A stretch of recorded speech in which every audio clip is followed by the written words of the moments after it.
ನಮಸ್ಕಾರ ವೀಕ್ಷಕರೇ, ಶ್ರೀಗರಿ ವಾರ್ತೆಗರಿಗೆ ಸ್ವಾಗತ. ನಾನು ನಿಮ್ಮ ಗ್ರಹೇಶ್ವರ ಗಾರುಡಿಗೇಂದ್ರ. ದಿನಾಂಕ ಸೆಪ್ಟೆಂಬರ್ 23, 2025ರಂದು ಈ ಬಾರಿ ದಸರಾ ಸಂಭ್ರಮಕ್ಕೆ ಮೈಸೂರಿಗೆ ಹೊಸ ರುಚಿ ಸೇರಿತು. ಚಾಮರಾಜಪುರಂನ ಶ್ರೀ ಜಯಚಾಮರಾಜೇಂದ್ರ ಅರಸು ಎಜುಕೇಷನ್ ಟ್ರಸ್ಟ್ ಆವರಣದಲ್ಲಿ ಆರಂಭವಾದ ದಸರಾ ಕೇಕ್ ಶೋ ಪ್ರೇಕ್ಷಕರನ್ನು ಕಣ್ತುಂಬಿಸಿಕೊಂಡಿತು. ಡಿನಿ ಸಿನಿ ಕ್ರಿಯೇಷನ್ಸ್ ವತಿಯಿಂದ ಆಯೋಜಿಸಲಾದ ಈ ವಿಶಿಷ್ಟ ಕಾರ್ಯಕ್ರಮದಲ್ಲಿ ಜೀವಂತದಂತಿದ್ದ ಕೇಕ್ ಶಿಲಾಕೃತಿಗಳು, ಕಲ್ಪನೆಯಾಧಾರಿತ ಥೀಮ್ಗಳು ಹಾಗೂ ಶ್ರೀ ನಾಲ್ವಡಿ ಕೃಷ್ಣರಾಜ ಒಡೆಯರ್ಗೆ ಸಮರ್ಪಿಸಿದ ವಿಶೇಷ ಕೇಕ್ ಕಲಾಕೃತಿ ಪ್ರಮುಖ ಆಕರ್ಷಣೆಗಳಿಗಾಗಿ ಹೊರಹೊಮ್ಮಿದವು. ಕಾರ್ಯಕ್ರಮವನ್ನು ಉದ್ಘಾಟಿಸಿದ ಜನಪ್ರಿಯ ನಟಿ ರಚಿತಾ ರಾಮ್ ಅವರು ತಮ್ಮ ಸಂತೋಷವನ್ನು ಹಂಚಿಕೊಂಡು, ನಾನು ದಸರಾ ಫಲಪುಷ್ಪ ಪ್ರದರ್ಶನ, ಬೊಂಬೆಗಳ ಪ್ರದರ್ಶನ ಮತ್ತು ಆಹಾರ ಮೇಳಗಳನ್ನು ನೋಡಿದ್ದೇನೆ. ಆದರೆ ಇಂತಹ ಕೇಕ್ ಶೋ ನಿಜಕ್ಕೂ ಅನನ್ಯ. ಇಲ್ಲಿ ತೋರಿಸಿರುವ ಕೈಚಳಕ ಅಸಾಧಾರಣ. ಇದು ಕೇವಲ ಸಿಹಿಯ ವಿಷಯವಲ್ಲ, ಮೈಸೂರಿನ ಪರಂಪರೆಯನ್ನು ಹೊರರೂಪದಲ್ಲಿ ಸ್ಮರಿಸಲಾಗಿದೆ ಎಂದರು. ಈ ಸಂದರ್ಭದಲ್ಲಿ ಆಯೋಜಕ ದಿನೇಶ್, ಮಾರ್ಕೆಟಿಂಗ್ ಪಾಲುದಾರ 1 ಪಾಯಿಂಟ್ ಸೊಲ್ಯೂಷನ್ ಮುಖ್ಯಸ್ಥ ಶ್ರೀಕಾಂತ್ ಹಾಗೂ ಮತ್ತಿತರರು ಉಪಸ್ಥಿತರಿದ್ದರು. ದಸರಾ ಹಬ್ಬದ ಶುಭಾಶಯಗಳು. ಇದು ನವರಾತ್ರಿಯ 2ನೇ ದಿನ ಆ್ಯಂಡ್ ಈ ಒಂದು ಅದ್ಭುತವಾಗಿರೋ ದಿನದಲ್ಲಿ ನನಗೆ ಈ ಒಂದು ಕಾರ್ಯಕ್ರಮಕ್ಕೆ ಆಹ್ವಾನ ಮಾಡಿದ್ದಾರೆ ದಿನೇಶ್ ಅವರು.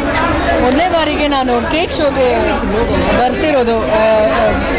ಇವರು ಅಪ್ರೋಚ್ ಕೊಟ್ಟಿದ್ರು ನನಗೆ. ಇನ್ಫ್ಯಾಕ್ಟ್ ಇವ್ರ ಜೊತೆ ಒಂದಷ್ಟು ಜನ ಇದ್ದಾರೆ ಇಲ್ಲಿ.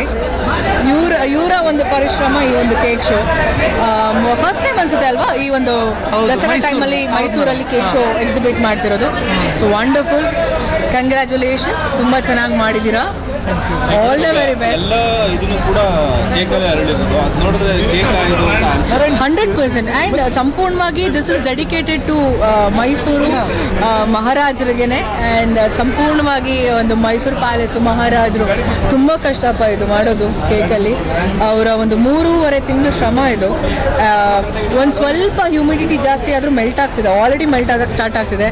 ಸೊ ಐ ಡೋಂಟ್ ನೋ ಹೆಂಗೆ ಹ್ಯಾಂಡಲ್ ಮಾಡ್ತಾರೆ ಅವರು ಅಂತ, but this is wonderful, exclusive ಆಗಿದೆ. Thank you.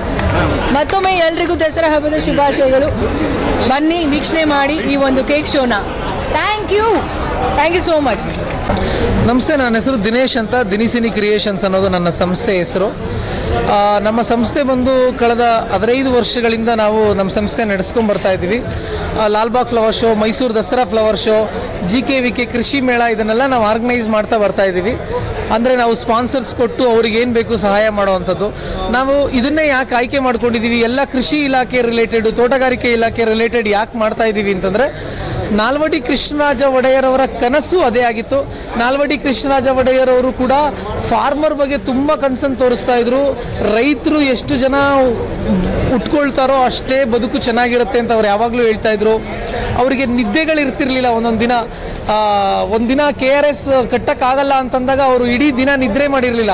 ಆ ನಿದ್ರೆ ಮಾಡದೇ ಇರೋದಕ್ಕೇನೆ ಏನೋ ಅವರು ಅವತ್ತು ಇಡೀ ಆಸ್ತಿ, ಇಡೀ ಅವರು ಒಡವೆಗಳನ್ನೆಲ್ಲ ಮಾರಿ ಅವರು ಒಂದು ಪ್ಯಾಲೇಸ್ನ ಕಟ್ಟೋದಕ್ಕೆ ಅವರು ಹಣನ ತೊಗೊಂಬರ್ತಾರೆ. ಅಂಥ ಪರಮಾತ್ಮನನ್ನು ನಾವು ಫಾಲೋ ಮಾಡ್ತಾ ಇದ್ದೀವಿ. ನಾವೇನು ತಿಳ್ಕೊಂಡಿದ್ದೀವಿ ಅದನ್ನು ನಮ್ಮ ಮಕ್ಕಳಿಗೆ, ನೆಕ್ಸ್ಟ್ ಜನ್ರೇಷನ್ಗೆ ತಿಳಿಸ್ಬೇಕು ಅನ್ನೋದೇ ನಮ್ಮ ಉದ್ದೇಶ. ಹಾಗಾಗಿ ನಾವು ಒಂದು ಕೇಕ್ ಶೋ ಮಾಡೋದ್ರ ಮುಖಾಂತರ, ಮಕ್ಕಳಿಗೆ ಒಂದು ಎಂಟರ್ಟೈನ್ಮೆಂಟ್ ಕೊಡೋದ್ರ ಮುಖಾಂತರ ನಾಲ್ವಡಿ ಕೃಷ್ಣರಾಜರನ್ನ ಏನು ಅಂತ ತಿಳಿಸೋದಕ್ಕೆ ಈ ಸತ ಪ್ರಯತ್ನ ಮಾಡ್ಕೊಂಡು ಬರ್ತಾ ಇದ್ದೀವಿ ಸರ್. ಇದೊಂದು 350ರಿಂದ 400 kg ಇದೆ ಸರ್. 4 ತಿಂಗಳು ಹಿಡಿದಿದೆ ಸರ್ ಕೆಲಸ ಮಾಡೋಕ್ಕೆ. ಇಲ್ಲಿ ಬಂದು ಜೋಡಿಸ್ಕೊಳ್ಳೋಕ್ಕೆ 3 ದಿನ ಆಗೋಯ್ತು ಅವರು. ಇನ್ನು ಪ್ರಿಪ್ರೇಷನ್ ನೋಡಿ, ನೀವು ಸಣ್ಣ ಸಣ್ಣ ವಿಚಾರಗಳನ್ನು ಎಷ್ಟು ಚೆನ್ನಾಗಿ ವರ್ಕ್ ಮಾಡಿದ್ದಾರೆ ನಮ್ಮ ಆರ್ಟಿಸ್ಟು. ಅಂದರೆ ಅವ್ರಿಗೂ ಅಷ್ಟೇ ನಾಲ್ವಡಿ ಕೃಷ್ಣರಾಜರ ಬಗ್ಗೆ ನಮ್ಮ ಒಳಗಡೆ ಇರೋದನ್ನು ತಿಳಿಸಿದಾಗಲೇ ಅವರು ಇಷ್ಟು ಚೆನ್ನಾಗಿ ಮಾಡಿದ್ದು ಕೆಲಸ. ಅವರು ಇವತ್ತಿಂದ ನಾಲ್ವಡಿ ಕೃಷ್ಣರಾಜರ ಫಾಲೋವರ್ಸ್ ಆಗಿಬಿಟ್ಟಿದ್ದಾರೆ. ಒಂದು 60 ಜನ ವರ್ಕ್ ಮಾಡಿದ್ದಾರೆ ಸರ್, ಎಲ್ಲ ಥೀಮ್ನು. ಇಲ್ಲ ಸರ್, ಎಲ್ಲ ಬೆಂಗಳೂರವರೇನೆ ಸರ್. ದಿನೇಶ್ ಅಂತ.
ಮತ್ತೆ ಮುಂದಿನ ವಾರ್ತೆಗರಿಯಲ್ಲಿ ಭೇಟಿಯಾಗೋಣ. ಶ್ರೀಗರಿ, ನಿಮ್ಮ ಮನದಾಳದ ಗರಿ. ನಮಸ್ಕಾರ. ಶ್ರೀಗರಿ, ನಿಮ್ಮ ಮನದಾಳದ ಗರಿ. ಶ್ರೀಗರಿ, ನಿಮ್ಮ ಭಾವನೆಗಳ ಗರಿ. ಶ್ರೀಗರಿ, ನಾಡಿನ ಹೆಮ್ಮೆಯ ಗರಿ. ಮನೆ ಮನಗಳ ಗರಿದು ಶ್ರೀಗರಿ, ತನು ಮನ ಧನಗಳ ಗರಿದು ಶ್ರೀಗರಿ, ವಿಶ್ವದ ದೇಶದ ನಾಡಿನ ಗರಿದು ಶ್ರೀಗರಿ. ಶ್ರೀಗರಿ ಶ್ರೀಗರಿ ಶ್ರೀಗರಿ ಶ್ರೀಗರಿ ಶ್ರೀಗರಿ, ನಿಮ್ಮ ಮನದಾಳದ ಗರಿ.